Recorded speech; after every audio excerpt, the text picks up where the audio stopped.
initial reactions, John Scott, on the Bills' need for speed.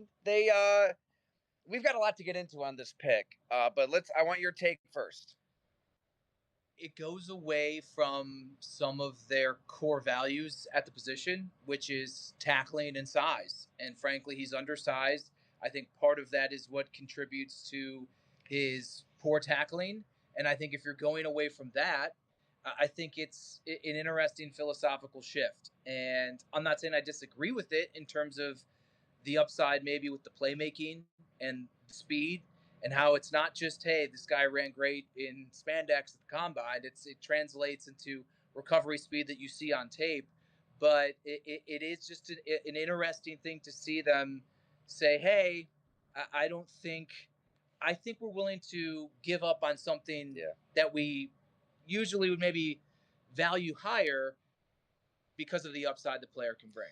That's why I love it, John. I mean, when you really think about it, what's the definition of insanity, right? Trying the same thing again and again and again. Granted, would have loved a wide receiver, feed the beast, feed Josh Allen, just give him as many weapons as possible. They can still do that with the picks that they have on Friday. But yeah, they have to learn from the Kyer Elam mistake. And the mistake was, you need speed. You need somebody man to man that can stick with these Chiefs receivers, Bengals receivers. They got Chase and Higgins coming back. Miami. You know what? You get into these playoff games, especially, and that's when the playmakers, the game breakers, one play can break your back as a defense. And we saw it with Kyer Elam. The second that he waltzed onto that field at Arrowhead, it was oh shit mode, right? I mean, it was like Patrick Mahomes just saw a total mismatch. It brings me back to the youth basketball days in Salamanca, New York, John, when there was a mismatch in third and fourth grade basketball. My dad, as head coach, would say, Raven Austin, whoever it was, get him the ball. And that's basically what Mahomes and the Chiefs did. It was ugly. So kudos to Brandon Beane and Sean McDermott for thinking about the position differently. You better. It's been almost a decade trying to get past this team and get to a Super Bowl. Were you surprised that once again for the millionth year in a row, the team selected someone that was a first round value for them at the end of the first round? Listen, Brandon Beane is actually great. He's usually as forthright as probably maybe more general, than general managers are. And I was around Ted Thompson for 4 or 5 years. Right. He's the opposite of that. But it's just, he admitted 2 days ago, hey, was asked how many first round grades he has. It was not 30. And I just, if you're sticking at 30, Hairston may be a good player. You may have hit with the guy at 30, but I find it very hard to believe that he happened to be at 30 still one of your first round grades here. It's, again, I always thought entering this first round, corners were probably a better value top of the second, maybe the first 10 picks or whatever. And you could say, well, what's the difference between 30 and going there? There's money, there's just other things. But the Bills were in a weird spot. Brandon Beane said they could have traded up, they could have traded back, but how far back? I mean, that's where once Jackson Dart and the Giants moved up to 25, that was the dream scenario here. So in that sense, is Hairston maybe the best value? I don't know. I'm not sold that they were. Maybe I would have gone with one of the edge rushers, which is also, I think, a big need. But maybe that's something they also look at and can say down the line, I think in the second round we can get those. You cover your bases to an extent with Tre'Davious White, but there's been injuries, there's age. You can't count on Tre'Davious White and Dane Jackson being the answer opposite Christian Benford. And I think Brandon B noted this himself. They needed a speed element in that room. You need somebody that can run in those 4-2s, 4-3s, stick with these receivers. So here's Colin Tillett. He has a question. Do you think that Max Hairston will be a 3-down corner? This is on Substack Live, so everybody join and feel free to fire away. Do you think that he'll be a 3-down cornerback this year, or just a 3rd down dime quarters corner? Because your point on Brandon Beane's honesty, he hinted at, look, he'll lose some jump balls here and there. He'll get out muscled. In the run game, yeah, there's going to be some plays he'll want back. I think they kind of know the red flags on the football field that you're hitting on. But that's the question. Like, how often do you play him? Like, and put him at risk for those kind of moments? This is the prototypical by the book answer by Brandon Beane. it's an open competition. That includes Tre'Davious White. What is Tre'Davious White at 32 years removed from the Achilles, 3-4+ years now removed from the ACL? 30's not old. And according to Beane and maybe some other people who watch film, Ravens Tre'Davious White was a different player than even Rams Tre'Davious White. So who knows, back in this system, more comfortable, maybe Tre'Davious can be kind of the stopgap to allow Hairston to develop tackling, to continue to build and keep on this weight. He says he went from 183 at the combine, now 192, says he still can run in that 4.28, 4.3 range. But corner's not also the easiest position to plug and play from the jump for a young player. So the Bills have options. You're going to go to St. John Fisher end of July, and it's going to be Tre'Davious White, the wily vet, former All-Pro, the feel-good story. It's Dane Jackson, who proved people wrong for years, somehow fending off the defenders trying to steal his job at the opposite of Tre'Davious White. And then you're going to have this feisty rookie who, talent-wise, has the highest ceiling of them all, but this team in a championship window does not need to force anything. Yeah. That's why Brandon Beane stacked that room the way he did before tonight, so he could make a selection like this and let whoever it was organically incubate and percolate and bake in the oven there until they're exactly the type of player that they want them to be. Because you saw with the Kaiir Elam thing, and you remember Wyatt Teller, that's a scar that Brandon Beane will reference a lot. I think Kaiir Elam is going to be that second scar that's going to sit with him, and I think you'll see a different way of maybe approaching Max Hairston because of the way the Kaiir Elam thing unfolded. Hey, you have to learn what went wrong if you're going to figure out what can go right to get to a Super Bowl. Encourage everybody out there to read Bob McGinn's full scouting report on Max Hairston at golongtd.com, because there was a really interesting nugget in there. The shoulder injury, I'm thinking back to it. So don't quote me on this. I believe it was the result of an infected needle. It was like a freak deal at Kentucky that set him back. So you go through something like that, I don't know, it's going to callous you one way or another. We'll have to ask him about that more in depth when Hairston gets here to Orchard Park, New York. But I love the Tre'Davious White factor. And we met with him the other day. You can just see how much last year bothered him. I mean, really, emotionally, he was talking about meeting with his therapist, this being the hardest year of his football life. He was in this stadium playing the Buffalo Bills, and it almost like hurt him to see the Bills win without him. He's talking about, hey, if you guys win a Super Bowl, I want an honorary ring.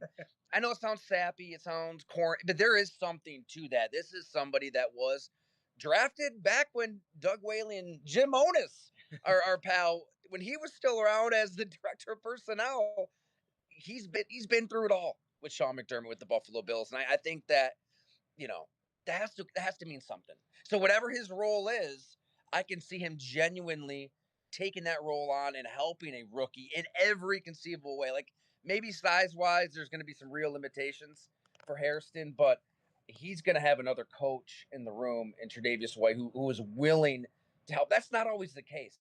They could have signed another cornerback in free agency who isn't going to be offering that helping hand, who isn't going to like seeing Max Hairston over his shoulder and maybe goes about things a different way in training camp at St. John Fisher. I see this being a really healthy room. I think Tre'Davious, the biggest takeaway I had from the other day, a new appreciation for what he has because of what he didn't have, and how that also is about being here.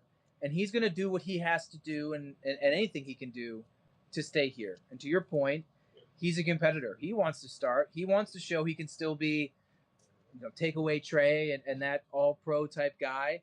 But I think he also recognizes that it's a new point in his career. And if it happens to be a stopgap, a bridge gap, or something like that, that's what he's going to do. He appreciates things a lot more. And I agree. Trey's always been known as a great teammate, and I don't see that changing at all. And welcoming, it'll be a fun dynamic. One, he's also, seen with other players and things like that of, we're going to work together, but I'm also going to try to beat you out. And also, I think you look back to March, And yeah, those guys are suspended. You're not going to get Okunjobi and Hoyt for a while, but it always was about December and January for the Buffalo Bills. So they weren't like backed into a corner where you're taking a second round talent in the first round out of need. I mean, they had a little flexibility with this pick, and it seems like they got good value. I'm sure everybody in this building that we're staring at here felt that way about Kyer Elam. Hey, but they got Christian Bedford later in the draft and things worked out. So we'll see if they learn their lesson. Any final thoughts, John Scott? No, again, I don't know if he was truly a first round grade for them. I don't know if, I mean, you can do the semantics like some people did with Keon Coleman of early second versus late first It doesn't round. really matter. It doesn't right? really It doesn't matter. even matter at the end of the day. But the reality is, the way the board was kind of falling for them, it was going to probably have to be a cornerback. And I think from a maybe boomer bust, high ceiling type thing, I think Hairston is probably the best option for that. And I heard someone say this earlier in the week, and I really love the analogy. The Bills and Brandon Beane have done a great job drafting guys that just hit it in the fairway. Like, this is the type of golfer. But I wanted them to maybe roll the dice and say, let's get a guy who can drive the green. Yes. Let's get a guy who can do that. Maybe sometimes you're going to go a little wayward right. You may tug it a little left, maybe behind some trees. And that's maybe where like the tackling comes in and things like that. But you know what? That guy is a ball hawk, 3 pick sixes. He said afterwards and tonight how the minute he gets the ball in his hands, he's just thinking score. He's just thinking score. He's already saying, my job is to get Josh Allen the ball back once again. I think Max Hairston, with the traits and the skill sets and the incredible athleticism, is the type of pick where this guy can drive the green a few times and maybe make up for maybe pulling it a little wayward right or left a few times. And you got to get outside your comfort zone.